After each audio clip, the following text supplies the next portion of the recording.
पाहताय प्रहार टीव्ही, सत्यमेव व्रतम।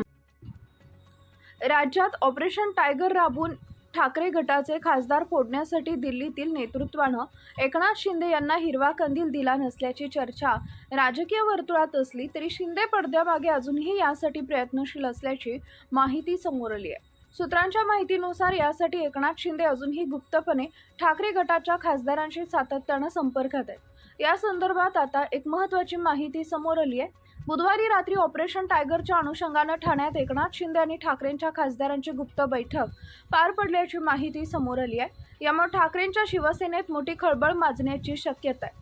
तसेच येत्या काही दिवसांमध्ये एकनाथ शिंदे हे ऑपरेशन टायगर यशस्वी करून महाराष्ट्राच्या राजकारणात नवा भूकंप करणार का, ही चर्चा पुन्हा रंगली आहे।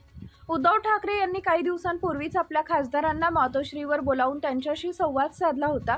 त्यावेळी ठाकरे गटाच्या सर्व खासदारांनी आपण पक्षाशी इमानदार राहू असा शब्द उद्धव ठाकरे यांना दिला होता। मात्र आता या नव्या भेटीनं ऑपरेशन टायगरच्या चर्चांना पुन्हा उधाण येण्याची शक्यता आहे। सूत्रांच्या माहितीनुसार बुधवारी रात्री एकनाथ शिंदे आणि ठाकरेंच्या 8 खासदारांची ही बैठक पार पडल्याचं वृत्त आहे। बुधवारी रात्री उपमुख्यमंत्री एकनाथ शिंदे यांची गाडी अचानक त्यांचा ताफा सोडून वेगळ्या मार्गाने गेली।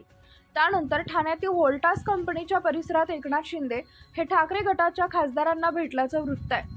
बुधवारी रात्री उशिरा सुरू झालेली ही बैठक पहाटेपर्यंत सुरू होती अशी माहिती आहे। या बैठकीला एकनाथ शिंदे यांच्यासोबत श्रीकांत शिंदे हे देखील उपस्थित असल्याची माहिती आहे। तर ठाकरे गटाकडून या बैठकीला खासदार अरविंद सावंत, संजय दिना पाटील, संजय देशमुख, नागेश पाटील आष्टीकर, भाऊसाहेब वाघचौरे, राजाभाऊ वाजे हे उपस्थित होते। खासदार ओमराजे निंबाळकर यांच्यासह 2 खासदार व्हिडिओ कॉलच्या माध्यमातून बैठकीला उपस्थित होते। या बैठकीत या खासदारांना शिंदे गटात सहभागी होण्याची ऑफर दिली गेल्याची माहिती आहे। मात्र ठाकरेंच्या खासदारांना संपर्क केल्यानंतर ओमराजे निंबाळकर आणि अरविंद सावंत दोघांनाही अशी कोणतीही बैठक झाल्याचं वृत्त फेटाळून लावलंय। अरविंद सावंत यांनी म्हटलंय की मी काही झालं तरी शिंदे सोबत जाणार नाही। तर ओमराजे निंबाळकर यांनीही मी 2 टर्मचा खासदार आहे, माझ्या 2 टर्मपासून ही चर्चा सुरू आहे, चुकीच्या बातमीवर मी स्पष्टीकरण देणार नाही, अशी कुठली बैठक झाल्याचं मला माहीत नाही। बैठक झाली असेल तर फोटो द्यावेत असं आवाहन ओमराजे निंबाळकर यांनी केलंय। आज सकाळी मला धक्का बसला, शिवसेना उद्धव बाळासाहेब ठाकरे पक्षाचे खासदार शिंदे गटात जाणार असं छापलंय। अनिल देसाई यांना वगळलं गेलं। ऑपरेशन जे असतं ते एकदाच केलं जातं। वारंवार एखाद्या शरीराचं ऑपरेशन होतं तेव्हा ते डेड बॉडीचं ऑपरेशन असतं। देवेंद्र फडणवीस यांनी सध्या त्यांच्या पक्षाची डेड बॉडी केली आहे। सध्या जे ऑपरेशन सुरू आहे ते देवेंद्र फडणवीस एकनाथ शिंदे यांच्या पक्षाचे करतायत। शिवसेनेचे 9 खासदार हे एकजुटीनं एकत्र आहेत। मी काही नावं वाचली तर मला हसायला आलं, हे अत्यंत हास्यास्पद आहे। उद्या माझे नाव टाकतील, आदित्य साहेबांचं देखील नाव टाकतील। या प्रकारच्या बातम्या वातावरण गरम करण्यासाठी पेरल्या जात आहेत किंवा आम्ही काहीतरी घडामोडी करत आहोत हे दाखवण्यासाठी केलं जात आहे, असं संजय राऊत यांनी म्हटलंय।